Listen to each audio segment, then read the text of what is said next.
আজকের বিষয়টা অত্যন্ত গুরুত্বপূর্ণ, অত্যন্ত গুরুত্বপূর্ণ।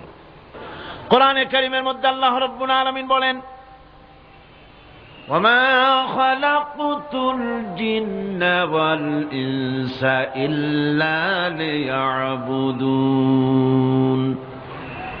আমি মানুষ এবং জিনকে সৃষ্টি করেছি শুধুমাত্র আমার ইবাদতের জন্য, আমার গোলামির জন্য, আমার আনুগত্যের জন্য। এখন এই ইবাদত আমাদের সৃষ্টি হয়েছে কিসের জন্য? জবাব দিতে হবে সকলকে, কি জন্য? ইবাদতের জন্য। আমি যে মাঝে মধ্যে প্রশ্ন করি, তাতে কি আপনারা রাগ করেন নাকি? আমি আপনাদেরকে কষ্ট দেওয়ার জন্য প্রশ্ন করি না, এটি সুন্নতের একটি অংশ। হুজুর সাল্লাল্লাহু আলাইহি ওয়াসাল্লাম গুরুত্বপূর্ণ কথাগুলি সাহাবায়ে কিরামদেরকে 3 বার করে জিজ্ঞেস করতেন, যাতে করে কথাগুলি অন্তরের ভেতরে ঢুকে যায়, কলিজার ভিতরে ঢুকে যায়। আল্লাহ পাক আমাদের সৃষ্টি করেছেন ইবাদতের জন্য। কিসের জন্য? আমরা যেন তার গোলামি করি, সেই জন্য আল্লাহ পাক আমাদেরকে সৃষ্টি করেছেন, জিনদেরকেও সৃষ্টি করেছেন ইবাদতের জন্য। এই ইবাদত একটি ব্যাপক অর্থবোধক শব্দ। আমরা যদি ইবাদতটা নাই বুঝি, তা আমাদের মানব জন্ম হবে বৃথা। ইবাদত হচ্ছে আল্লাহর পছন্দনীয় জিনিসগুলি আমল করে তার সন্তুষ্টি অর্জন করার জন্য প্রচেষ্টা চালানো জীবনের সকল ক্ষেত্রে। এর মধ্যে ইবাদতের ভিতরে এমন এক ব্যাপক অর্থ যে এর ভিতরে নামাজ, রোজা, হজ, যাকাত, সত্য কথা, আমানতদারি, দিয়ানতদারি, প্রতিবেশীর হক আদায় করা, মাতা পিতাকে শ্রদ্ধা করা, প্রতিবেশীর হক আদায় করা, স্ত্রীর হক আদায় করা, সৎ কাজের আদেশ করা, অসৎ কাজের নিষেধ করা, জিহাদ ফি সাবিলিল্লাহ করা, এ সব কিছুই হচ্ছে ইবাদতের মধ্যে শামিল। জিকির আজকার করা, তেলাওয়াত করা, আমলে সালেহ করা, এভাবে করে আল্লাহ পাককে খুশি করার জন্য আল্লাহর নির্দেশ মাফিক কাজগুলি করা, সবটাই হচ্ছে ইবাদতের মধ্যে শামিল।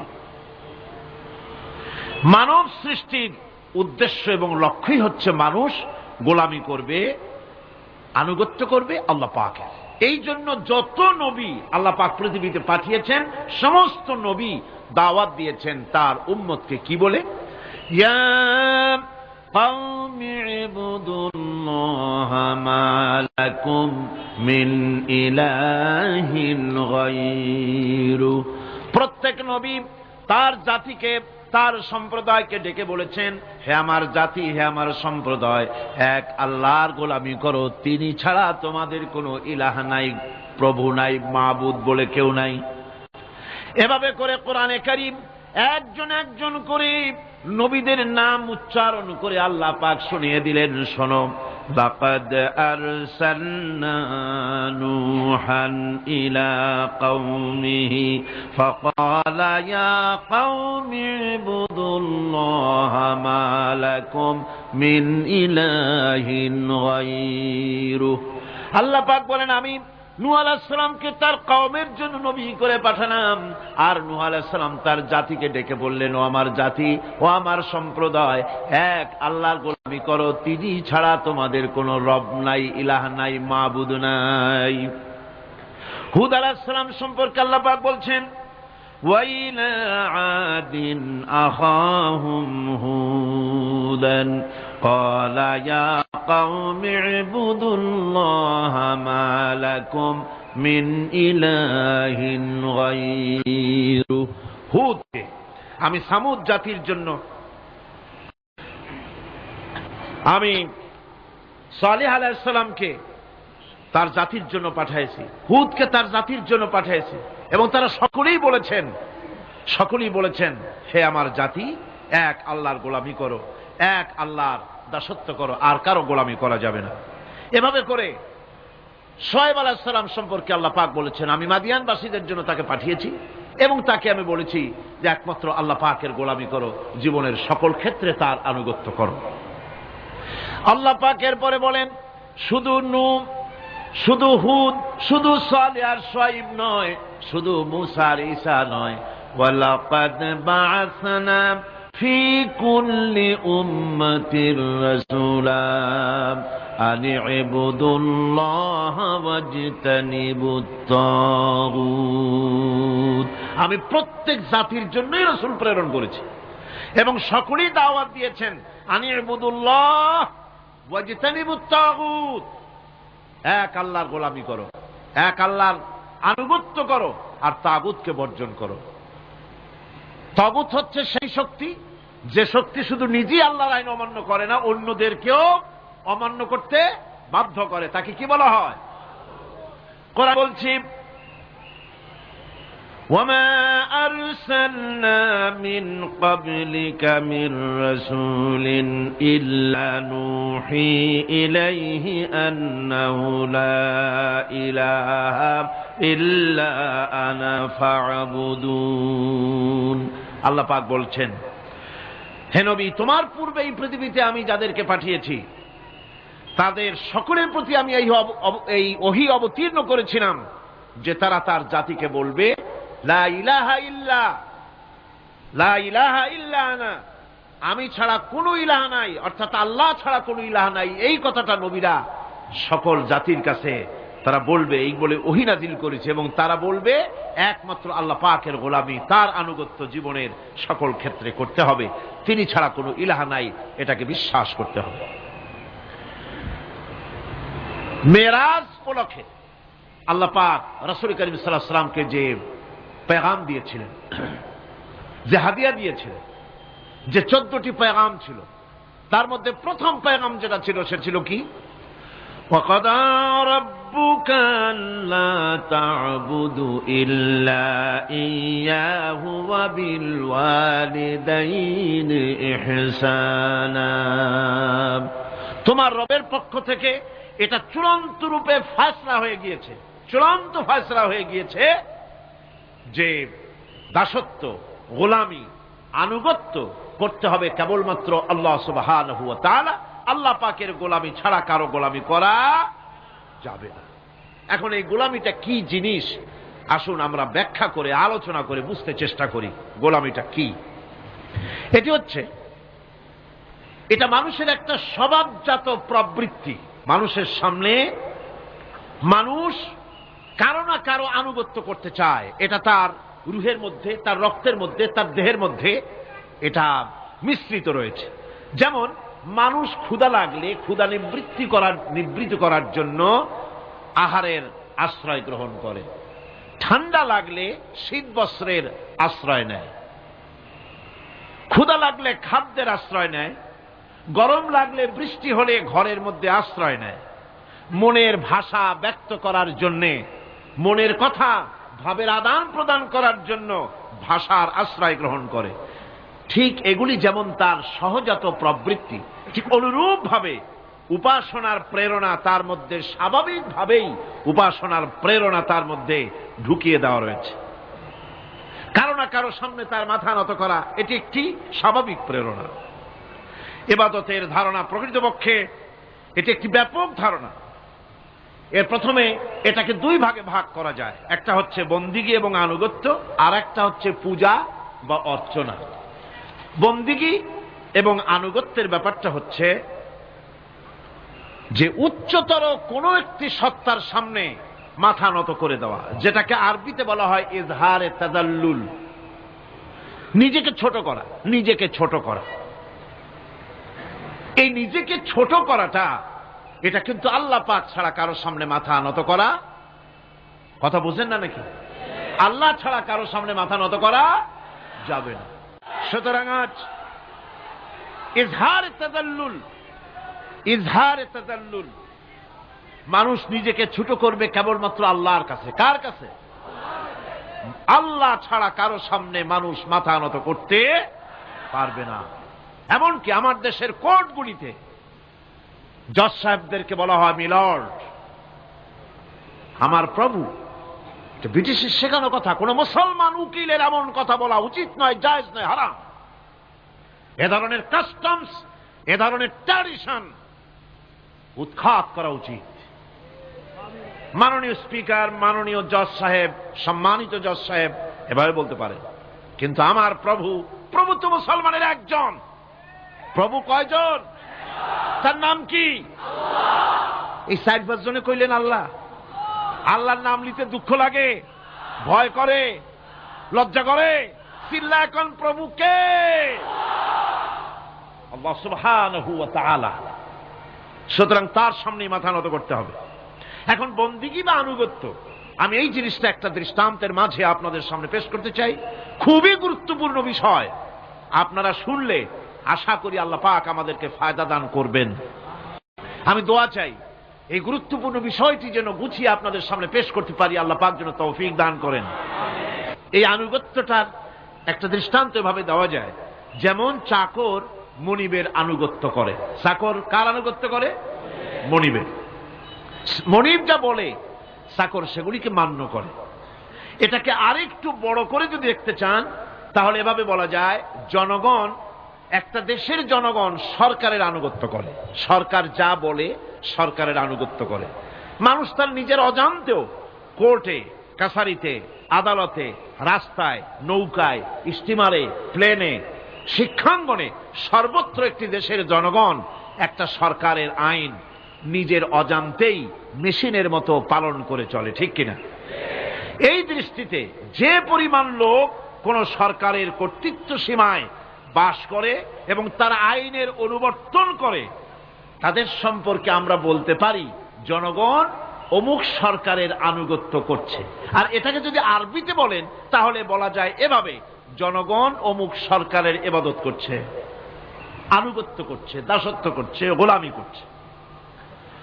এবার এই ধারণাটিকে আরো একটু প্রশস্ত করে দিন, তাহলে আপনি দেখতে পাবেন, প্রথমে বললাম মনিবার চাকর, তারপর বললাম জনগণ আর সরকার। এবার এই দৃষ্টিকে আরো প্রশস্ত করে দিয়ে বিশ্বের দিকে তাকান, মহা শূন্যের দিকে তাকান। গাছপালা, তরু লতা, কীট পতঙ্গ সব যেন কারো আইন মেনে চলছেই তো মনে হয়, নাকি কন? এবার শুনুন আল্লাহ পাক কি বলছে। আল্লাহ রাব্বুল আলামিন বলেন, আফাগায়রা দীনিল্লাহি ইয়াবগুন وله أسلم من في السماوات والأرض طوعا وكرها أفغير دين الله يبغون, তোমরা কি আমার দেওয়া জীবন ব্যবস্থাকে ছেড়ে দিয়ে অন্যের তৈরি করা কোন ব্যবস্থা তালাশ করো? ওয়ালাহু আসলামা মান ফিস সামাওয়াতি ওয়াল আরদ, অথচ আকাশে যা আছে, জমিনে যা আছে, সব কিছু আনুগত্যের মস্তক আমার সামনে মাথা নত করে দিয়েছে। সুবহানাল্লাহ বিহামদিহি, ঠিক কিনা? একটি ধূলি কণা থেকে শুরু করে নক্ষত্র লোক অবধি যা কিছু আমরা দেখতে পাই, যা দেখি না, সব হুকুম মানে কার? এই আইনের বৃদ্ধাচারণ করার ক্ষমতা কারো নাই। এটাকে বলা যায় গোটা বিশ্ব চরাচর আনুগত্য করছে, গোলামি করছে, ইবাদত করছে। কার করছে? আল্লাহ পাকের। এটাকে ইংরেজিতে বলা হয় ল অফ নেচার, এটাকে আরবিতে বলা হয় কানুনে ফিতরত, এটাকে বাংলায় বলা হয় প্রকৃতির আইন। এই আইনকে লঙ্ঘন করার ক্ষমতা কারো নাই। বন্ধুগণ, এই পৃথিবীর আপনি লক্ষ্য করে দেখবেন, কোরআন মাজিদে এই বন্দিগিকে কোথাও ইবাদত বলেছে, কোথাও তাসবিহ বলেছে, কোথাও তাকদীস বলেছে, কোথাও সুজুদ বলেছে, কোথাও কুনুত বলেছে। আল্লাহ রাব্বুল আলামিন এই ইবাদতকে, আল্লাহ পাকের এই আনুগত্যকে বিভিন্ন শব্দে ব্যবহার করেছেন। যেমন وَلَهُ مَنْ فِي السَّمَاوَاتِ وَالْأَرْضِ وَمَنْ عِنْدَهُ لَا يَسْتَكْبِرُونَ عَنْ عِبَادَتِهِ وَلَا يَسْتَحْسِرُونَ। আসমান এবং জমিনে যা কিছু আছে সব আল্লাহ পাকের, আর যে সব ফেরেশতারা তার নিকটে আছে তারা সবাই আল্লাহ পাকের বন্দেগী করছে। আল্লাহ পাকের বন্দেগী করার ভিতরে কেউ ত্রুটি করছে না। ইউসাব্বিহুনাল লাইলা ওয়ান নাহারা লা ইয়াফতুরুন, তারা রাত দিন তার প্রশংসা কীর্তনে মাথা নত করে দিয়ে কোন রকমের বিশ্রাম ছাড়া, শৈথিল্য ছাড়া সব আল্লাহ পাকের জিকির করছে, তাসবিহ করছে, আনুগত্য করছে। আকাশের সমস্ত ফেরেশতারা, কত ফেরেশতা তার তো কোনো ঠিক ঠিকানা নাই, কত লক্ষ লক্ষ ফেরেশতা আছে শুধু রুকুর হালতে আছে, কেউ তো সেজদার হালতে আছে, কেউ তো কিয়ামের হালতে আছে, আর যার উপরে যে ডিউটি আছে সেই ডিউটি পালন করছে, সব আল্লাহ পাকের আনুগত্য করে চলছে। এভাবে করে আল্লাহ পাক বলছেন যে আমার আনুগত্য এবং আমার তাসবিহ, আমার গুণকীর্তন করার জন্য সবাই এর মধ্যে ব্যস্ত আছে। ইউসাব্বিহু লিল্লাহি মা ফিস সামাওয়াতি ওয়া মা ফিল আরদ আল মালিকিল কুদ্দুসিল আজিজিল হাকীম। ইউসাব্বিহু লিল্লাহি, তাসবিহ পড়ছে, সাব্বাহা ইউসাব্বিহু তাসবিহান, তাসবিহ পড়েছে, তাসবিহ পড়ছে, তাসবিহ পড়বে। কিয়ামত পর্যন্ত যা কিছু আছে আকাশে, যা কিছু আছে জমিনে, যা কিছু আছে এর মাঝখানে, সব তাসবিহ পড়ছে কার? আল্লাহ পাকের জিকির করছে, তাসবিহ করছে। হযরত ইউনূস আলাইহিস সালাম মাছের পেটে যখন ঢুকে পড়েছিলেন, যখন নিজের জীবন সম্পর্কে হতাশ হয়ে গিয়েছিলেন, তখন তিনি শুনতে পাচ্ছিলেন চতুর্দিকে যে সমস্ত জলচর প্রাণী আছে, হাত্তাকে সমুদ্রের তলদেশের, দরিয়ার তলদেশের বালুকণা, পাথরের নুড়ি, শৈবাল, সব কিছু থেকে আল্লাহ পাকের জিকির হচ্ছে। ভিতর থেকে আওয়াজ আসতেছে, আল্লাহ আল্লাহ আল্লাহ আল্লাহ আল্লাহ আল্লাহ আল্লাহ আল্লাহ আল্লাহ। জোরে বলেন আল্লাহ আল্লাহ আল্লাহ আল্লাহ আল্লাহ আল্লাহ আল্লাহ। হযরত ইউনূস আলাইহিস সালাম তখন পড়লেন, লা ইলাহা ইল্লা আনতা সুবহানাকা ইন্নী কুনতু মিনাজ জালিমিন। পড়েন সবাই, লা ইলাহা ইল্লা আনতা সুবহানাকা ইন্নী কুনতু মিনাজ জালিমিন। লা ইলাহা ইল্লা আনতা, তুমি ছাড়া কোনো ইলাহা নাই, আমি তোমার প্রশংসা করছি, আমি তোমার পবিত্রতা ঘোষণা করছি, আমি নিজের উপর জুলম করেছি। গাছপালা, তরুলতা সব তাসবিহ পড়ছে, জিকির করছে কার? আল্লাহ পাকের। এই জন্য রাসূল কারীম সাল্লাল্লাহু আলাইহি ওয়াসাল্লাম বলেছেন, গাছের পাতাটিও ছিঁড়ো না, প্রয়োজন হলে গাছটা কেটে ফেলো, কিন্তু বিনা প্রয়োজনে গাছের পাতাও ছিঁড়ো না, কারণ গাছের পাতা আল্লাহ পাকের জিকির করছে। কার জিকির করে? গাছপালা, তরুলতা, কীট পতঙ্গ সব আল্লাহ পাকের তাসবিহ করছে, জিকির করছে। কোরআনে কারীম বলছে, ওয়ালিল্লাহি মুলকুস সামাওয়াতি ওয়াল আরদি ওয়া ইলাল্লাহিল মাসীর। আকাশ মণ্ডল এবং জমিনের বাদশাহী আল্লাহ পাকের, এবং তারই কাছে আমাদের সকলকে ফিরে যেতে হবে। মালিক হচ্ছেন তিনি, আর তার তাসবিহ আকাশ জমিন, যা দেখতে পাই, যা দেখতে পাই না, এর মধ্যস্থিত যা কিছু আছে সব কিছুই আল্লাহ পাকের তাসবিহ গুণকীর্তনে সব নিরত আছে। অন্য আয়াতে আল্লাহ পাক বলেন, ওয়ালাহু মান ফিস সামাওয়াতি ওয়াল আরদি কুল্লুন লাহু কানিতুন। আসমান এবং জমিনে যা আছে তা সবই আল্লাহর নির্দেশের সামনে মাথা নত করে দিয়েছে। শুধু তাই নয়, আশ-শামসু ওয়াল কমারু বিহুসবানিন ওয়ান নাজমু ওয়াশ-শাজারু ইয়াসজুদান। সূর্য এবং চন্দ্র হিসাব অনুযায়ী আবর্তিত হচ্ছে, এবং বৃক্ষ এবং নক্ষত্ররাজি সেজদায় রত হয়ে আছে। সব আল্লাহ পাকের সামনে মাথা নত করে দিয়েছে। এই ইবাদত, তাসবিহ, আজ্ঞা অনুবর্তিতা, নিয়মানুবর্তিতা, সচেতনতা, সকল কিছু সকলেই মিলে আল্লাহ পাকের একটি ধূলিকণা থেকে শুরু করে পাহাড় পর্বত পর্যন্ত সব আল্লাহর নিয়ম কানুন মেনেই চলছে। আপনি দেখতে পাচ্ছেন সমুদ্রে যে জোয়ার এবং ভাটা হয়, কার নির্দেশে হয়? কার নির্দেশে হয়? আরো লক্ষ্য করুন, সমুদ্রের পানি লবণাক্ত, এই নোনা পানি, সমুদ্রের নোনা পানিগুলি পদ্মা, মেঘনা, যমুনা, ব্রহ্মপুত্র, শীতলক্ষা, সুরমা, এসব মিষ্টি পানির ভিতরে জ্বরের টানে লবণাক্ত পানিগুলি ঢুকে যায়, আবার ভাটির টানে মিষ্টি এলাকার পানিগুলি সব গিয়ে সমুদ্রের মধ্যে নোনা পানির মধ্যে চলে যায়। মাঝখানে কোনো পার্টিশন নাই, মাঝখানে কোনো হেজাব নাই, কোনো বেড়া নাই, বাদ নাই, অথচ নোনা পানি মিষ্টি পানির ভিতরে গিয়ে মিষ্টি পানিরে নোনা বানায় না, নোনা পানি মিষ্টি এলাকায় গিয়ে মিষ্টি পানিরে নোনা বানাইতে পারে না। এই যে আল্লাহ পাকের হুকুম মেনে সব চলতেছে, জোয়ার ভাটাগুলি হতেছে, রাত আর দিন চলতেছে। রাত 12টার সময় সূর্য এসে বলে না রাত সর, আমি এখন দিন বানায় ভালাবো।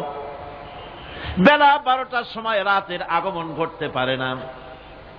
লাশ-শামসু ইয়ানবাগী লাহা আন তুদরিকাল কমারা ওয়ালাল-লাইলু সাবিকুন নাহার ওয়া কুল্লুন ফী ফালাকিন ইয়াসবাহুন। সূর্য চাঁদকে অতিক্রম করতে পারে না, চাঁদ সূর্যকে অতিক্রম করতে পারে না, কারো সঙ্গে কারো বাধা হয় না, টক্কর লাগে না, সব আল্লাহ পাকের হুকুম মেনে ইলা আজালিন মুসাম্মা নির্ধারিত সময় পর্যন্ত সবাই যাতায়াত করবে। শুধু তাই নয়, আল্লাহ পাকের এক বিরাট সিস্টেম, এক বিরাট কুদরতের মাধ্যমে গোটা পৃথিবী চলছে, এর কোনো পরিবর্তন হবে না। নারকেল গাছে কোনোদিন বেল হবে না, বেল গাছে কোনোদিন তাল হবে না, কাঁঠাল গাছে কোনোদিন খেজুর হবে না, আবার খেজুর গাছে কোনোদিন লিচু হবে না। হবে নাকি? ওয়ালান তাজিদা লিসুন্নাতিল্লাহি তাবদীলা। আমার প্রকৃতির আইনের মধ্যে, আমার ল অফ নেচারের ভেতরে কোনো পরিবর্তন হবে না, সবগুলি আমার আইন মানতে হবে। এখন হতে পারে এমন যে ব্যক্তি আল্লাহরে মানে না, ব্যক্তি বোঝেন না নাকি বোঝেন না, একটা মানুষ আল্লাহরে মানে না, ও না মানতে পারে। যে জিহ্বাটে দিয়া বলে দেয়ার ইজ নো গড, স্রষ্টা বলতে কেউ নাই, যে জিহ্বাটে দিয়া বলে সে জিহ্বা হুকুম মানে কার? আল্লাহ পাকের হুকুম মানে। কিরকম? জিহ্বার উপরে যদি তিতা রাখা আপনি বলেন তিতা থুইছি তাতে কি হয়েছে, খবরদার তিতার টেস্ট নিবি না, তিতা টক এই টেস্ট নিতে পারবি না, আপনার কথা জিহ্বা শুনবে? শুনবে। ওর উপরে যে নির্দেশটা আছে সেই নির্দেশ অনুযায়ী সে কাজ করবে। টয়লেটে গিয়ে আপনি নাকেরে কবেন যে খবরদার, আমি একটা বিরাট অফিসার, অনেক টাকা পয়সার মালিক, অথবা বিরাট একটা মন্ত্রী টন্ত্রী কিছু একটা, সবাই আমার হুকুম মানে, তোকেও মানতে হবে, খবরদার দুর্গন্ধ যেন নাকের মধ্যে না ঢোকে, নাক আমি চাবি ধরতে পারবো না। শুনবে না কে? শুনবে। নাক হোক, কান হোক, চোখ হোক, মুখ হোক, প্রত্যেকটা অঙ্গ প্রত্যঙ্গ, এগুলি সব হুকুম মানে কার? হতে পারে ব্যক্তি আল্লাহরে অস্বীকার করে বসলো, আল্লাহকে বলল যে আল্লাহ নাই, সব এমনি এমনি, এর কপালের লক্ষণ। কিসের লক্ষণ? কপাল পড়া লক্ষণ। সব বোঝে, একটা মাঠ দেখে কয় যে না কেউ এটারে বানাইছে। এই যে একটা ভিডিও ক্যামেরা, এটারে কেউ দেখলে বলবে যে কয়েকজন আলেমে মিলে ফু দিছে আর অমনি একটা মাইক হয়ে কি বল ক্যামেরা হয়ে গেছে, বলবে কেউ? কোন পাগলেও কবে? এই প্যান্ডেলটা দেখে কি মনে হবে? 4-5 পিসা বাইসিয়া কোসার কোনে দাঁড়াইয়া ফু দিছে, সাথে সাথে প্যান্ডেল হয়ে গেছে। এটা কথা হইল? একটা ছোট্ট টেবিল, একটা চাপ দেখলে পরে মানুষ বলে নিশ্চয়ই এটা কেউ বানাইছে। আজীব, এত বড় বিশাল আকাশ, এত সুন্দর জমিন, এত সুন্দর দেহ, এই মানুষ, গাছপালা, তরুলতা, কীট পতঙ্গ, পাহাড়, নদ নদী, এ সব কিছু দেখে কেবলমাত্র কপাল পোড়াই বলতে পারে যে কেউ নাই, এমনি এমনি হয়েছে। আজীব তামাশা। এমনি এমনি একটা চাউল তৈরি হয় না, একটা ডিম তৈরি হয় না, এমনি এমনি পৃথিবীটা হয়ে গেল। সবগুলির পেছনেই আল্লাহ পাক আছেন, তিনি সৃষ্টি করেছেন। এখন উপাস্যের প্রতি এই সৃষ্টি মানুষের দৃষ্টি আকর্ষণ করে। উপাস্য পাও না কে আল্লাহ তা ঠিক পাও না, তা দেখাবার জন্য এই পৃথিবীর আল্লাহর সৃষ্টি প্রত্যেকটি পদার্থ, প্রত্যেকটি জিনিস ইঙ্গিত করে নিঃসন্দেহে কেউ না কেউ আছে, আর তার নাম হচ্ছে আল্লাহ। তার নাম কি? আরো জোরে বলেন, নাম কি? আল্লাহ পাক। এখন প্রশ্ন ওঠে আল্লাহরে বানাইছে কেনা? এরা বলে তো মুরগি আগে না ডিম আগে? ডিম যদি আগে হয়ে থাকে তো ডিমটারে পারলো কে? আর মুরগি যদি আগে হয়ে থাকে, কোথার থেকে মুরগি এসে উড়ে এসে জুড়ে বসলো, আইলো কই থেকে? আল্লাহ যদি একজন থেকেই থাকেন তাহলে তার স্রষ্টাকে? এই প্রশ্ন তুলেছেন বার্টন রাসেল। প্রশ্ন তুলেছে স্রষ্টার স্রষ্টাকে। আমি দেখলাম এক আর্মি অফিসার একটা বই লিখেছেন, আমার এত ভালো লাগলো। বইটার নাম হচ্ছে আল কোরআন দ্য চ্যালেঞ্জ, মহাকাশ পর্ব। দারুণ লিখেছেন তিনি, আপনারা যদি পান খুঁজে নিয়ে পড়বেন। সে বইয়ের শেষ ভাগে গিয়ে তিনি এটার জবাব দিয়েছেন, স্রষ্টার স্রষ্টাকে তাই তুমি তালাশ করো, কানা চায় মানে কুজো চায় চিতই শুইতে। একটা লবণ কণার দৃষ্টান্ত তিনি দিয়েছেন। একটা লবণ কণা, একটি লবণ কণার ভিতরে যতগুলি মলিকুল থাকে, একটা লবণ কণার ভিতরে যতগুলি ক্যালাস থাকে, একটা লবণ কণার ভিতরে যতগুলি উপকরণ আর উপাদান থাকে, অর্থাৎ একটা লবণ কণা যত উপকরণ যত উপাদান ধারণ করে, তার ধারণ ক্ষমতা যতখানি, এতখানিক জিনিস ধারণ করতে 1000 বার্টন রাসেলের মগজের দরকার। একটা লবণ কণা, সেইটার চিন্তা করাই কঠিন। আর এত বড় মহাবিশ্ব যিনি সৃষ্টি করেছেন তার স্রষ্টাকে তালাশ করতে চাও, এটা কি স্বাভাবিক কথা? এটা পাগলের প্রশ্ন হতে পারে, এটা পাগলের প্রশ্ন হতে পারে। গ্যাগারিন টিটপ আর প্রথম মহাশূন্যচারী ছিল। গ্যাগারিন বেটা মহাশূন্য ঘুরি টুরি আসা কয় কি, কয় যে মুসলমানেরা যারে কয় আল্লাহ, হিন্দুরা যারে কয় ভগবান, খ্রিস্টানরা যারে কয় গড, মহাশূন্য এত ঘুরলাম, আল্লাহরেও দেখলাম না, ভগবানেরও দেখলাম। আজীব তামাশা। তুমি তো তোমার শরীরটাই দেখো না, তোমার শরীরটাই তো তুমি দেখতে পাও না। তোমার মাথার তালুটা কেমন তা কি দেখছো কখনো? আয়না নিচের দিকে দিয়ে ঠ্যাং উপরের দিকে দিয়ে তাকাইলে যদি দেখো মাথার তালু কেমন। নিজের ঘাট দেখো না, পিঠ দেখো না, নিজের হিপ দেখতে পারো না। আয়না টায়না সাইড বাসখান না নিয়ে দেখার উপায় নাই কোন জায়গায় কি আছে শরীরে। নিজের শরীরটাই দেখো না, কত বড় সাহস! এই শরীরের স্রষ্টাকে দেখতে চাও? লা তুদরিকুহুল আবসার। কোন দৃষ্টি শক্তি তাকে মুহাইয়া করতে পারবে না। তার দৃষ্টি সকলকে আয়ত্ত করবে, কিন্তু পৃথিবীর কোন দৃষ্টি শক্তি তাকে আয়ত্তের ভিতরে নিতে পারবে না। মুসা আলাইহিস সালামের মতো পয়গম্বর তিনি বলেছিলেন, রব্বি আরিনি, রব্বি আরিনি, আল্লাহ আমি তোমারে দেখতে চাই। আল্লাহ পাক বলেছেন লান তারানি, কখনোই দেখতে পারবা না। সুবহানাল্লাহ বিহামদিহি। সুতরাং এই পৃথিবীর সবকিছু ইঙ্গিত করে যে একজন আছেন। এই ফুলের সৌন্দর্য যিনি দিলেন, ফুল দেখা যায়, সৌন্দর্য দেখা যায়, কিন্তু গন্ধ দেখা যায় না। এই পানির মিষ্টতা, মিষ্টি পানি, ফুলের গন্ধ, জোনাকি পোকার আলো, এই যে সুন্দর সুন্দর জিনিস দিয়ে আল্লাহ পাক এই বিশ্বকে সজ্জিত করেছেন, এ সব কিছুই ইঙ্গিত করে নিঃসন্দেহে একজন আছেন। আর যিনি আছেন তার নাম হচ্ছে কি? আল্লাহ। জোরে বলেন তিনি কে? আল্লাহ। এখন এই স্রষ্টাকে চিনতে মানুষের বড্ড হয়রানি স্রষ্টাকে চেনার জন্য। এই স্রষ্টাকে খোঁজার জন্য, চেনার জন্য মানুষ শক্তি পূজা আরম্ভ করলো। ওই যে আমি আগে বলেছি, মানুষের মধ্যে একটা স্বাভাবিক প্রেরণা এই কারো না কারোর সামনে মাথা নত করে দেবে। সেজন্য মানুষ, কেউ তো আগুনকে পূজা করল, আগুনের ভিতরে শক্তি আছে বলে আগুনের সামনে মাথা নত করে দিল, পাহাড়ের সামনে মাথা নত করে দিল, মূর্তি বানাইয়া মূর্তির সামনে মাথা নত করল, কাঠের মূর্তি, মাটির মূর্তি বানাইয়া তার সামনে মাথা নত করে দিল। এগুলির সামনে যদি তুমি মাথা নত করলে, এগুলি কি মাছির মতো একটা ছোট্ট প্রাণীও বানাতে পারবে? এই চ্যালেঞ্জ কার? আল্লাহ পাকের। কোরআন শরীফে আল্লাহ পাক বলেছেন, নবী ওদের বলেন, ওরা কি মাছির মতো ছোট্ট একটা প্রাণী বানাতে পারবে? পারবে না। এমনকি ওদের সামনে যে খাদ্যগুলি রাখা হয়, মূর্তি টুর্তি বানায় সামনে যে খাদ্য রাখা হয়, এই খাদ্যের উপরে যদি মাছি পড়ে, খাবারগুলি উড়াই নিয়ে যায়, অথবা ওদের নাকের উপর এসে যদি মাছি এসে পড়ে, এই মাছিটাকে এতগুলো হাত সাথে একটা টোকা দিয়ে একটা মাছিকে উড়াই দিতে পারবে না। পারবে না। সুতরাং বুঝতে হবে, একথা বুঝতে হবে, স্রষ্টাকে তালাশ করতে গিয়ে মানুষেরা আগুনের পূজা করলো, পাথরের পূজা করলো, গাছের পূজা করলো, মাছের পূজা করলো, সাপের পূজা করলো, বাঘের পূজা করলো, শেষ পর্যন্ত সেক্সুয়াল অর্গান, এটার বাংলা করলাম না, এটারও পূজা করলো। এটাকে একটা শক্তির প্রতীক মনে করে এটার সামনেও মাথা নত করলো। বন্ধুগণ,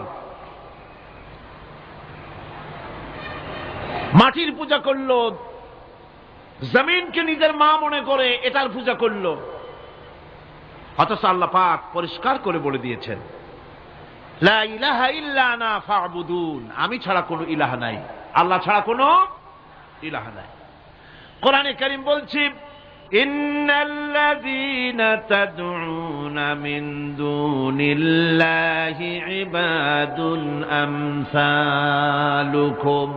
আল্লাহ পাক বলেন, আমাকে বাদ দিয়ে তোমরা যার সামনে মাথা নত করো, যার সামনে পূজা করো, অর্চনা করো, বন্দিগি করো, ওটা তোমার মতো আমার আরেকটি গোলাম।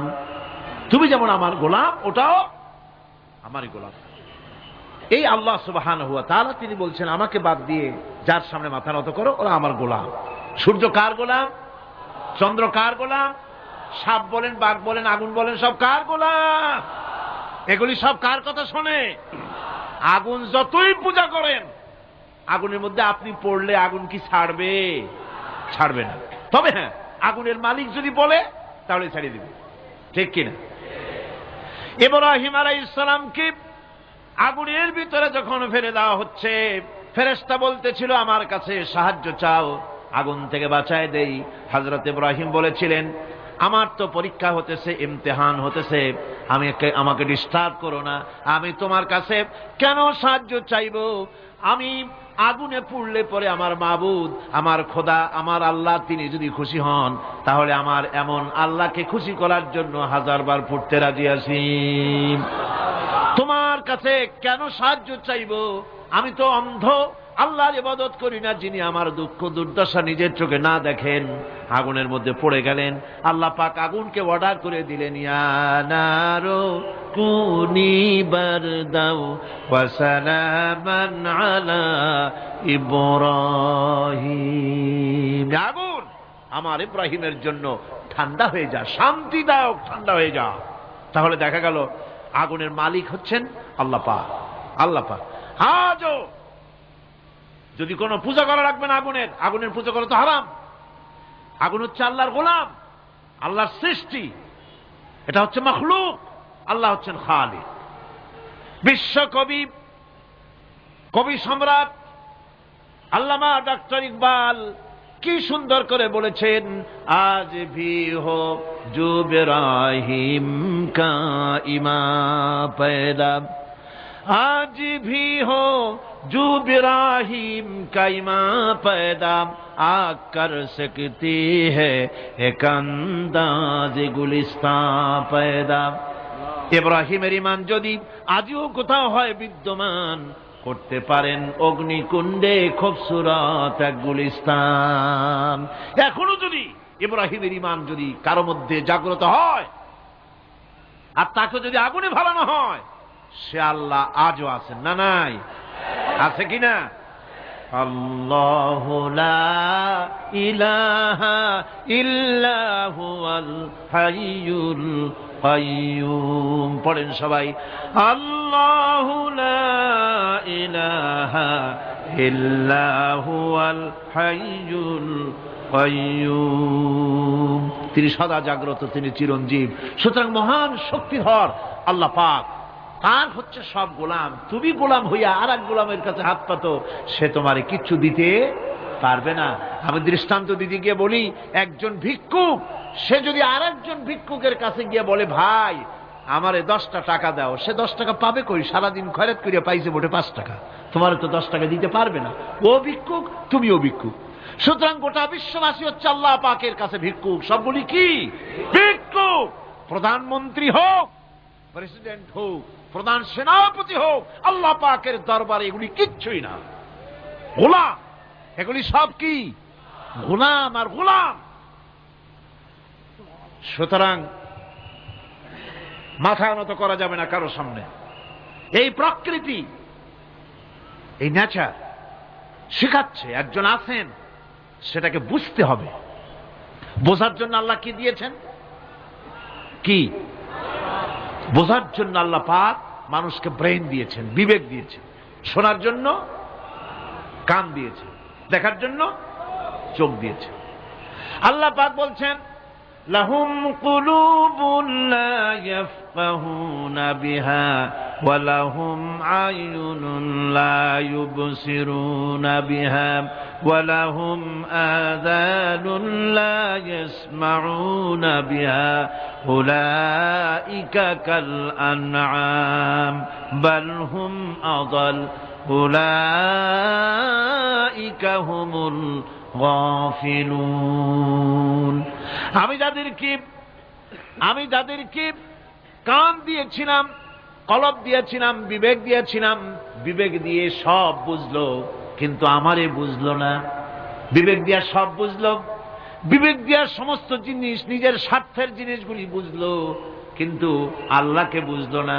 কান দিয়েছিলাম শোনার জন্য, গান শুনলো, বাজে কথা শুনলো, সব শুনলো, কিন্তু হকের দাওয়াত তার কানের মধ্যে ঢুকলো না।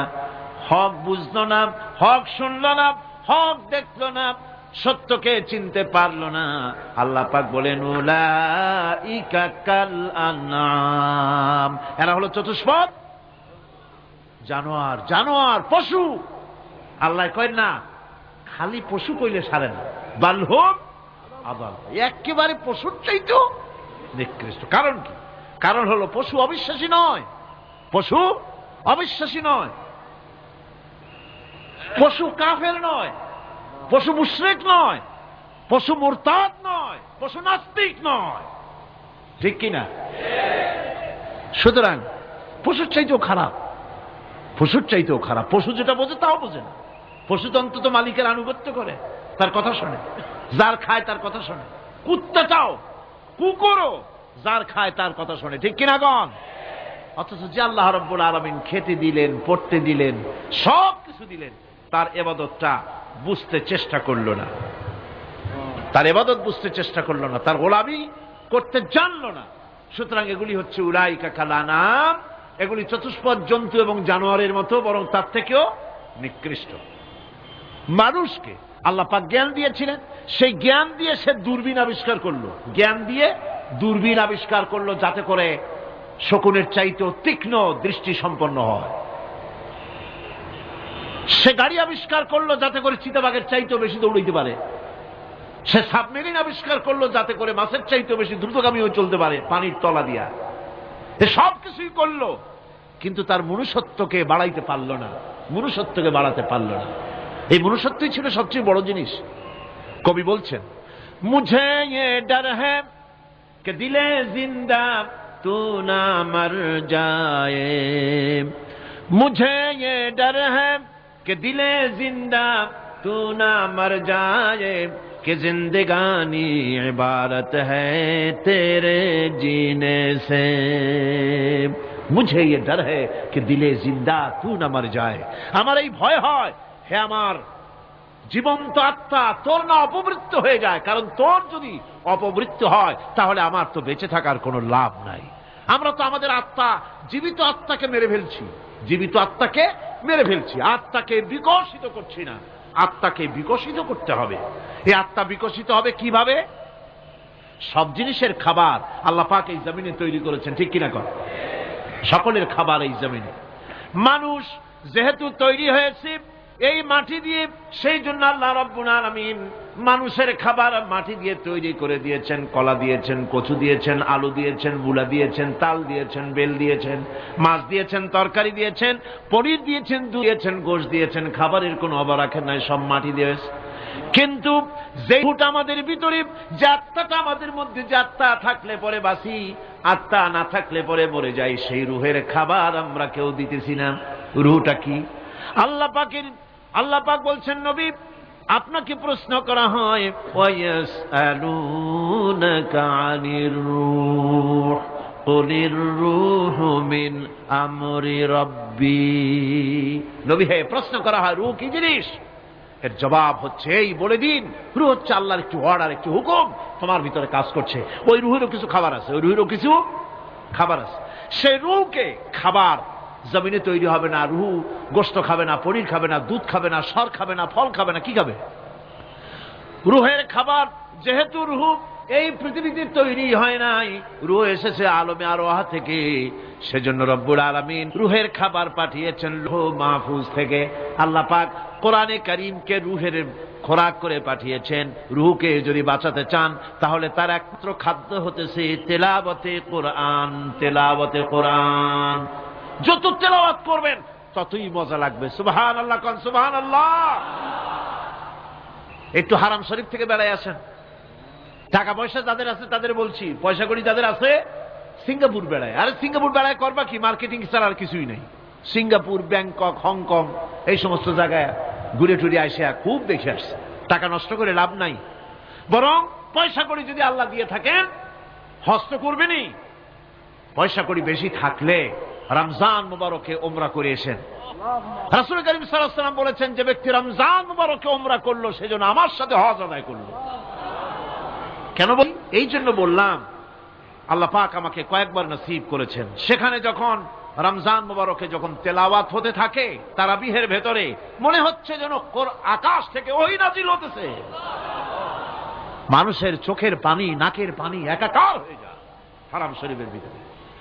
সেখানে তো মুনাজাত, সারা বছর মুনাজাত হয় না, মুনাজাত হয় রমজান মুবারকে বেতেরের নামাজের ভিতরে। বেতেরের নামাজের ভিতরে ইমাম সাহেব হাত তুলে মুনাজাত করেন। অন্তত 8 থেকে 10 লক্ষ মানুষ হজের মৌসুমের মতো কাঁদতে কাঁদতে পাগল হয়ে যায়। কোরআন কি মজা! কোরআন হচ্ছে রুহের খাবার।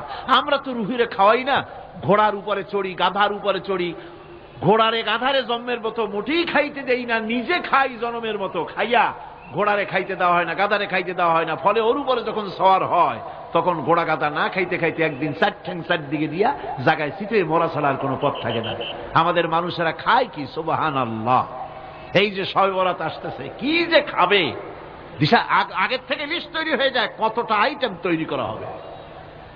রমজান মাসে আল্লাহ একটু কম টম মান্দায় খাবে, একটা রমজান মাস আল্লাহ দিলেন। সেই রোজার মাসে যে সারাদিন খায় না, এটাকে উসুল করে ইফতারের সময় সে যে কত খাবার, চোখ ছানা বড় হয়ে যাবে দেখলে। পেঁয়াজি, বেগুনি, হালিম, শরবত, তরমুজ, বেল, কলা, কচু, না কি খাইতে খাইতে মাগরিবের রক্ত শেষ। কয় ভাই নামাজটা কোন রকম পড়ে আসি, তারপরে খাবো না। আবার গেল নামাজ পড়তে, আবার এসে খাইলো, খাইয়া তারপরে আবার ভাত খাইলো। কেমনে যে খায় আল্লাহই জানে, গলায় আঙ্গুল দিলে পাওয়া যায়।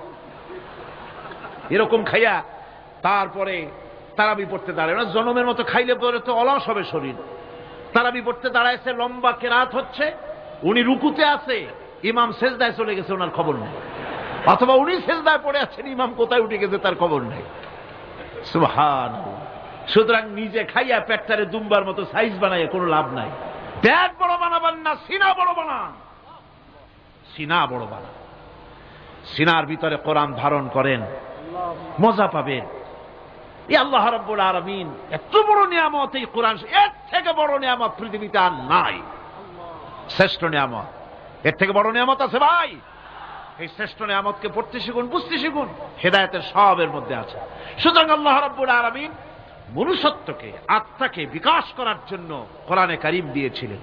মানুষ এই জ্ঞান দিয়ে আবিষ্কারের পিছনে চলে গেল। হ্যাঁ, আবিষ্কার দরকার আছে, মোটেই আমি এটাকে অস্বীকার করি না, সব দরকার। কিন্তু সেই সাথে আল্লাহ পাকের সাথে যে সম্পর্কটা থাকা দরকার ছিল, সেই সম্পর্ক থেকে মানুষ নিজেকে বিচ্ছিন্ন করেছে। কোরআনে কারীমে আল্লাহ পাক বলছেন, লাকাদ খালাকনাল ইনসানা ফি আহসানি তাকওয়িম। সব থেকে সুন্দর করে বানিয়েছি কারে? মানুষ। চিল্লা এখন কারে? মানুষ হলো সবচাইতে সুন্দর, সবচাইতে সুন্দর সৃষ্টি আমার। ওগুলা, এই মানুষগুলি হচ্ছে আশরাফুল মখলুকাত। মানুষ কি মখলুকাত? সৃষ্টির সেরা। আপনারা সৃষ্টির সেরা হইলেন কি দিয়া? আপনারা কি বাঘের মতো দৌড়াতে পারেন? বল্লার মতো হুল ফুটাইতে পারেন? কুত্তার মতো কামড়াইতে পারেন? হাতির মতো শক্তি আছে? গরিলার মতো শক্তি আছে? মাছের মতো সাঁতরাইতে পারেন? সাপের মতো ক্রুদ্ধতা আছে? সিংহের মতো হিংস্রতা আছে? তো কিসের, কোন দিক থেকে আপনি আশরাফুল মখলুকাত হলেন? আশরাফুল মখলুকাত হয়েছেন জ্ঞানের কারণে। কিসের কারণে? সেই জ্ঞানটার জন্যই তো আপনি সৃষ্টির সেরা। এই সৃষ্টির সেরা মানুষ, সুন্দর মানুষ, এই মানুষগুলি সুম্মা রাদাদনাহু ফি আসফালা সাফিলিন। সুম্মা রাদাদনাহু আসফালা সাফিলিন। এই মানুষ নিচে নামতে নামতে এত নিচে নামে, শয়তান অবাক হয়ে গালে হাত দিয়া নিচের দিকে তাকাইয়া দেখে আর চিন্তা করে এর দূর নামলো কেমনে। শয়তান অবাক হয়ে যায় মানুষের অবস্থা দেখে। আজ America, British parliament, American parliament আইন পাশ করে পুরুষে পুরুষে বিবাহ জায়েজ করে দিয়েছে সেখানে। নাউযুবিল্লাহি মিন যালিক। শয়তানের চাইতে অনেক কিছু। শয়তান ওই সব কাম জানেও না, বোঝেও না। শয়তান তো ভালো, কুত্তাও জানে না, ঠিক কিনা কন? কুকুরেও সমকামিতা করে না, শুয়ারেও করে না, গাধায়ও করে না। মানুষ কোথায় নামছে? এই মানুষ সৃষ্টির সেরা বানিয়েছিলাম, শয়তানের চাইতে নিকৃষ্ট হয়ে গেল। আল্লাহ পাক বলেন, ইল্লাল্লাযীনা আমানু ওয়া আমিলুস সালিহাতি ফালাহুম আজরুন গায়রু মামনুন।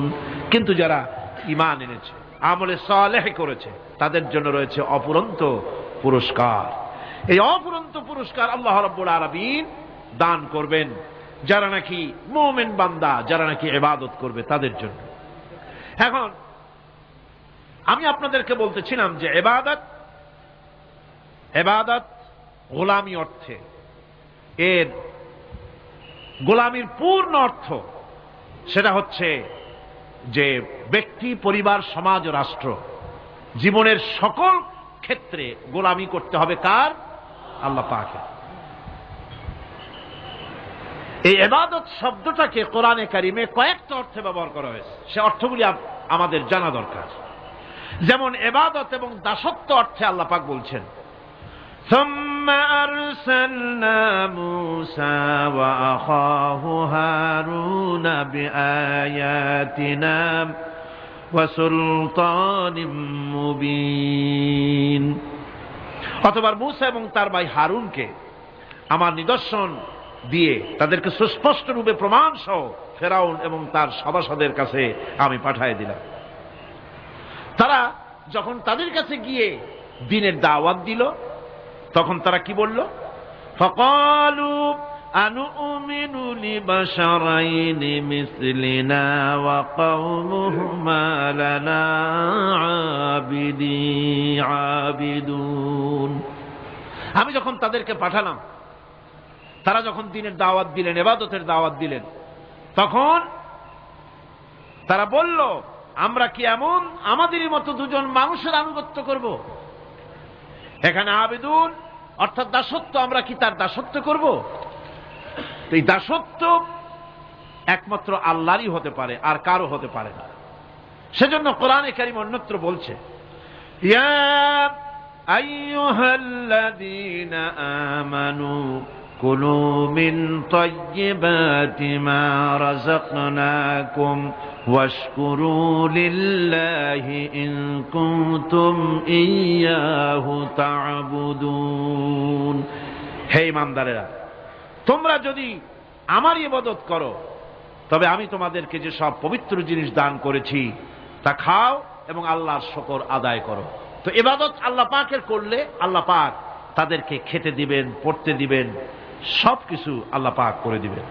তো আল্লাহ পাকের ইবাদত করতে হবে, আল্লাহ পাকের উপর ঈমান আনতে হবে, আর তাগুতকে অস্বীকার করতে হবে। অন্য আরেকটি আয়াতে কথাটা এভাবে এসেছে, ফামান ইয়াকফুর বিত্তাগুতি ওয়া ইউমিন বিল্লাহি ফাকাদ ইসতামসাকা বিল উরওয়াতিল উসকা লা ইনফিসামা লাহা ওয়াল্লাহু সামিউন আলীম। ফামান ইয়াকফুর বিত্তাগুত, যে ব্যক্তি তাগুত অস্বীকার করলো, ওয়া ইউমিন বিল্লাহ এবং আল্লাহর উপর ঈমান এনেছে, ফাকাদ ইসতামসাকা বিল উরওয়াতিল উসকা, সে এমন এক মহান অবলম্বন ধারণ করলো যে কোনো জিনিসই তাকে বিচ্ছিন্ন করে দিতে পারবে না। এমন এক মহান অবলম্বন ধারণ করেছে। সুতরাং আল্লাহর উপর ঈমান আনতে হবে, তাগুতকে অস্বীকার করতে হবে। ইবাদত জীবনের সকল ক্ষেত্রে করতে হবে কার? আল্লাহ পাক। কোরআনে কারীম বলছে, এর আগে আমি প্রথমে শুনিয়েছি, সমস্ত নবীরা আম্বিয়া আলাইহিস সালাম তারা তার নিজের জাতিকে গোলামির জন্য দাওয়াত দিয়েছেন। আল্লাহ পাকের বলেছেন আমার জাতি, একমাত্র নবী মুহাম্মদ রাসূলুল্লাহ সাল্লাল্লাহু আলাইহি ওয়াসাল্লাম আমার জাতি তিনি বলেন নাই। তাকে দিয়ে আল্লাহ পাক বলেছেন ইয়া আইয়ুহান নাসু উবুদু রাব্বাকুমুল্লাযী খালাকাকুম ওয়াল্লাযীনা মিন ক্বাবলিকুম লাআল্লাকুম তাত্তাকুন। ইয়া আইয়ুহান নাসু উবুদু রাব্বাকুমুল্লাযী খালাকাকুম, রাব্বাকুম উবুদু রাব্বাকুম আই আতিউ রাব্বাকুম, গোলামি করো, আনুগত্য করো, দাসত্ব করো তোমার সেই প্রভুর, সেই রবের যিনি তোমাকে সৃষ্টি করেছেন। তার আনুগত্য জীবনের সব ক্ষেত্রে করো, এক জায়গায় করলে হবে না, সব জায়গায় করলে হবে। জীবনের সমস্ত কাজটাই হলো ইবাদত হবে যদি মুসলমান আল্লাহর হুকুম মাফিক তার জীবনকে পরিচালনা করে। আপনার চোখের চাহনিটাও তো ইবাদত হবে, সুবহানাল্লাহ। এই চোখ দিয়ে গুনাহ কামাই করা যাবে, আবার এই চোখ দিয়ে সব কামাই করা যাবে। যদি কোনো সন্তান তার মা বাপের দিকে ভক্তির নজরে, মহব্বতের নজরে যদি তাকায়, নবীজি বলেছেন একটা কবুল নফল হজের সওয়াব আমলনামায় লেখা যাবে। সাহাবীরা প্রশ্ন করেছেন যদি কেউ 100 বার তাকায় তো কি হবে? নবীজি বলেছেন আল্লাহ রাব্বুল আলামিনের নিয়ামতের ভান্ডার, অফুরন্ত নিয়ামতের সেখানে কোনো অভাব নাই। যদি কোনো বান্দা যদি তার মা বাপের দিকে দৈনিক 100 বার তাকায় তো ওই বান্দার আমলনামায় 100 কবুল নফল হজের সওয়াব লেখা যাবে। তাহলে দেখা গেল চোখের চাহনি আপনার ইবাদত, আপনার ঘুম ইবাদত, আপনার চাকরি ইবাদত, আপনার ব্যবসা বাণিজ্য ইবাদত। তার মানে হলো আল্লাহর গোলামি, আল্লাহর হুকুম অনুযায়ী কাজ করার নামই হচ্ছে ইবাদত। ইয়াকা নাবুদু ওয়া ইয়াকা নাস্তাঈন, পড়েন সবাই, ইয়াকা নাবুদু ওয়া ইয়াকা নাস্তাঈন। আল্লাহ তাআলা একমাত্র তোমার গোলামি করি, তোমারই আনুগত্য করি, তুমি ছাড়া কারো গোলামি করি না, তুমি ছাড়া কারো গোলামি করি না। এখন দোকানদার নামাজের মধ্যে পড়লো ইয়াকা নাবুদু, ইয়াকা নাবুদু, নাবুদু শব্দটা হচ্ছে মুজারের সিগা, এটা এর মধ্যে দুইটা কাল পাওয়া যায়, বর্তমান আর ভবিষ্যৎ, দুটি কাল পাওয়া যায়। নাবুদু, নাবুদু এই শব্দ দিয়ে বোঝানো হচ্ছে কি, আয় আল্লাহ পাক এই নামাজের ভিতরে যেমন তোমার হুকুম পালন করে নামাজ আদায় করছি, যেমন নামাজের ভিতরে কিছু খাওয়া যায় না, বাইরে খাওয়া জায়েজ ছিল, নামাজ পড়ছি বলে খানাটা আমার জন্য হারাম হয়ে গেছে।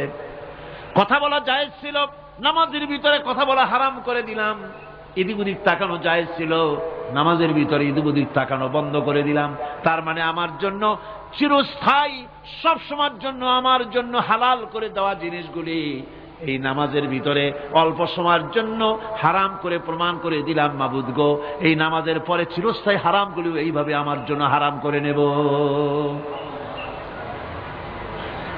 ইয়াকা নাবুদু, নামাজটা পড়ছি যেভাবে করে নামাজের বাইরের জীবন চালাবো সেইভাবে করে। সেজদা দিলেই তো সওয়াব হয়, সেজদা দিলে কি হয়? সওয়াব হয়। যদি কেউ 5-6টা সেজদা দিয়ে দেয় এক রাকাতের মধ্যে তো কি হবে? যদি কেউ নামাজ পড়লে তো সওয়াব হয়। ফজরের নামাজ যদি 4 রাকাত পড়ে তো কি হবে? মাগরিবের নামাজ যদি 2 রাকাত পড়ে অথবা 4 রাকাত পড়ে তো কি হবে? ইচ্ছে করে যদি এভাবে করে, ভুল করবে নয়, ইচ্ছে করে যদি করে তাহলে আল্লাহর আইনের সঙ্গে বিরোধিতা করছে বলে সে বিদ্রোহী হিসাবে প্রমাণিত হবে। সুতরাং কথা হচ্ছে নামাজের ভিতরে আয় আল্লাহ পাক ইয়াকা নাবুদু, এই নামাজের ভিতরে তোমার হুকুম মেনে যেভাবে নামাজ আদায় করি, নামাজের বাইরের জীবনটাও তোমার হুকুম মেনে পালন করব। এটাই হচ্ছে ইবাদতের মূল থিম, মূল আইডিয়া, মূল ফিলসফি। নামাজ ইবাদত করতে হবে জীবনের সব ক্ষেত্রে। নামাজের ভিতরে বললাম ইয়াকা নাবুদু, দোকানদার, এ লোকটা কি? দোকানদার, ঘি বিক্রি করবে, ঘি আনছে দোকানে, তারপরে নামাজ পড়তে দাঁড়িয়েছে। দোকানের পেছনে ছোট্ট ঘর আছে, নামাজ পড়তে দাঁড়িয়েছে, শুরু করে দিল আল্লাহু আকবার, আলহামদুলিল্লাহি রাব্বিল আলামিন, আর রহমানির রহিম, মালিকি ইয়াউমিদ্দিন, ইয়াকা নাবুদু ইয়াকা। তাড়াতাড়ি পড়তে হবে যেহেতু খরিদ্দার আসতেছে। খরিদ্দার 2-4 জন ভিড় জমা এসছে, নামাজ ছেড়ে দিয়েছে। কর্মচারীকে ডাকছে, বেটা শোন, ভিতরে আসলো। আমি তো কেবল খাঁটি ঘি নিয়ে আসছি, ওর মধ্যে তো ভেজাল দিই নেই। তাড়াতাড়ি করে ওর মধ্যে যা দিয়ে ভেজাল দিতে হয় ভেজাল টাজাল দিয়ে ঠিক মতো দিয়া তারপরে বিক্রি করবি। 100 টাকা কিনছিস, 250 টাকা করে বিক্রি করবি। আল্লাহু আকবার, রহমানুর রহিম, মালিক ইয়াউমিদ্দিন, ইয়াকা না'বুদু ওয়া ইয়াকা নাস্তাঈন। এটা নামাজ হইল কর? এই নামাজের আল্লাহর কোনো দরকার আছে? কোনো দরকার নাই। ইবাদত তো হবে নামাজ যার হুকুমে, ব্যবসা তার হুকুমে। নামাজে সেজদা দিব যার হুকুমে, রোজা রাখবো তার হুকুমে, নামাজ পড়বো যার হুকুমে, অর্থনীতি চালাবো তার হুকুমে, নামাজ পড়বো যার হুকুমে, আমার দেশের কলকারখানা চলবে, নামাজ পড়বে যার হুকুমে, পার্লামেন্ট চলবে তার হুকুমে, নামাজ পড়বো যার হুকুমে, রাজনীতি চলবে তার হুকুমে। এর উল্টা পাল্টা যদি হয় মুসলমান মানতে পারে না, কখনই। সুতরাং মুসলমানকে আনুগত্যের মস্তককে অবনত করে দিতে হবে আল্লাহ পাকের সামনে। আল্লাহর সঙ্গে আর বান্দার সঙ্গে হক আছে। বান্দার উপরে আল্লাহর হক এবং আল্লাহর উপরে বান্দার হক কি, এ ব্যাপারে একটি হাদিস আপনাদেরকে শোনানো যায়। হাদিসটি হচ্ছে ওয়ান মুআজ বিন জাবাল রাদিয়াল্লাহু তাআলা আনহু قال كنت رديف النبي صلى الله عليه وسلم على حمار فقال لي يا معاذ أتدري ما حق الله على العباد وما حق العباد على الله। হযরত মুআজ বিন জাবাল রাদিয়াল্লাহু তাআলা আনহু বলেন যে আমি রাসূল করিম সাল্লাল্লাহু আলাইহি ওয়াসাল্লামের পেছনে তার গাধায় সওয়ার ছিলাম। তিনি আমাকে জিজ্ঞেস করলেন, মুআজ তুমি কি জানো বান্দার উপরে আল্লাহর হক কি এবং আল্লাহর উপরে বান্দার হক কি? তিনি বললেন, আল্লাহু ওয়া রাসূলুহু আ'লামু, আল্লাহ এবং তার রাসূল খুব ভালো করে জানেন। রাসূল করিম সাল্লাল্লাহু আলাইহি ওয়াসাল্লাম জবাব দিলেন, ক্বালা হাক্কুল্লাহি আলাল ইবাদ আন ইয়া'বুদুহু ওয়া লা ইউশরিকু বিহি শাইয়্যা ওয়া হাক্কুল ইবাদি আলাল্লাহ আন লা ইউ'আযযিবু মান লা ইউশরিক বিহি শাইয়্যা। আল্লাহর নবী বলেন, বান্দার উপরে আল্লাহর উপরে বান্দার হক হতেছে, আল্লাহর উপরে বান্দার হক হতেছে বান্দা আল্লাহ পাকের ইবাদত করবে, আল্লাহর গোলামি করবে, আল্লাহর আনুগত্য করবে, দাসত্ব করবে। সেই আনুগত্য ইবাদত আর গোলামির ভিতরে কাউকে শরীক স্থাপন করবে না। বান্দার উপরে আল্লাহর হক হতেছে যেই বান্দা আল্লাহ পাকের ইবাদত করবে, গোলামি করবে, আর কোন শিরক করবে না। কিয়ামতের দিন ওই বান্দা সম্পর্কে আল্লাহর হক হবে বান্দাকে জাহান্নামের আগুন আল্লাহ পাক হারাম করে দিয়ে তার জান্নাত দিয়ে দিবেন। এটাই হলো বান্দার উপর আল্লাহ পাকের হক। সুতরাং ইবাদত হবে সলিড কার জন্য? আল্লাহ পাকের জন্য। জোরে বলেন কার জন্য? একমাত্র, কেবলমাত্র, শুধুমাত্র আল্লাহ পাকের জন্য গোলামি হবে। সেই গোলামির কথাটাই আমরা কোরআনে কারীমের মধ্যে সূরা ফাতিহায় প্রত্যেক দিন প্রতি রাকাতে আমরা পড়ি, ইয়্যাকা না'বুদু ওয়া ইয়্যাকা নাস্তাঈন। আয় আল্লাহ তাআলা, কেবলমাত্র তোমার ইবাদত করি, কেবলমাত্র তোমারই দাসত্ব করি, আর কারো আনুগত্য দাসত্ব করি না। এই গোলামি, এই দাসত্ব আল্লাহ পাক আমাদেরকে করার তৌফিক দান করুন। আমরা বলি আমিন। আমাদের জীবনে ওঠায় বসায়, চলায় ফেরায়, বক্তৃতায়, ভাষণে, বিয়েতে, শাদীতে, আমাদের ইলেকশনে, আমাদের নির্বাচনে, আমাদের অর্থনীতিতে, রাজনীতিতে, আমাদের সমাজনীতিতে, পরিবারের নীতিতে, জীবনের সব ক্ষেত্রে আমরা গোলামি যেন করতে পারি কার? আল্লাহ পাকের। নামাজের ভিতরে যে কথাটা বলি, এই কথাটা যেন আমাদের বাস্তব জীবনে আমরা কার্যকরী করতে পারি। আল্লাহ পাক যেন তৌফিক দান করেন। মুনাজাতের জন্য দাঁড়ানো লোকেরা সব বসেন। আল্লাহুম্মা আমিন। রব্বানা যালামনা আনফুসানা ওয়া ইন লাম তাগফির লানা ওয়া তারহামনা লানাকুনান্না মিনাল খাসিরিন। আয় আল্লাহ তাআলা, তোমার পবিত্র কালামুল্লাহ শরীফের, তোমার পবিত্র কালামের ব্যাখ্যা করে তোমার বান্দাদেরকে সাথে নিয়ে আমরা সব গোলামেরা একত্রিত হয়ে তোমার দরবারে হাত তুলেছি। মেহেরবানি করে আমাদের আলোচনা, জিকির, আজকার, তেলাওয়াতের সওয়াব রাসূল করিম সাল্লাল্লাহু আলাইহি ওয়াসাল্লামের রূহ মুবারকে পৌঁছায় দাও। হে আল্লাহ তাআলা, আমাদের মধ্য থেকে যাদের মা বাপ দুনিয়া থেকে বিদায় হয়ে গেছে, কবরগুলিকে জান্নাতের টুকরায় পরিণত করে দাও রব্বুল আলামিন। আয় আল্লাহ তাআলা, সারা জীবন গুনাহ করে করে আমরা আমাদের জীবন নষ্ট করে ফেলেছি, দয়া করে আমাদের তামাম জিন্দেগির গুনাহ খাতা মাফ করে দাও।